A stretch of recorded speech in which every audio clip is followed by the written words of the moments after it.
আছে নবদ্বীপ থেকে আসা শিবলী মাসে জল ঢালতে যাওয়া শেষ সোমবারে পূর্ণ দর্শনার্থীদের ভিড়। হ্যাঁ, লাইন কিন্তু এটা সোনঘাটা থেকেই শুরু হয়েছে। সোনঘাটা থেকে আরও ছেলে সান্দ অব্দি প্রায় লাইন চলে গেছে। বাবা গো, আমরা রাত কটা বাজে এখন? 2:26।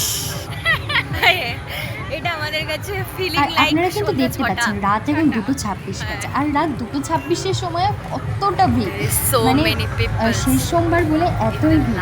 আর দেখতে পাচ্ছেন দর্শনার্থীরা কীভাবে ভগবানকে জল দেওয়ার জন্য একাগ্র নিষ্ঠার সহিত লাইনে দাঁড়িয়ে আছে। তাই আমরাও দেখতে চলে এলাম এবং এই সুন্দর দৃশ্যটাকে একটু ক্যামেরা বন্দি করে নিলাম।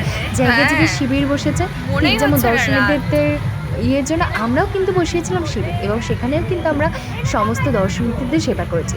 তার একটা ব্রড ব্লগ আছে, আপনারা চাইলে আমাদের পেজে গিয়ে দেখতে পারেন। আজকে এখানেই টাটা।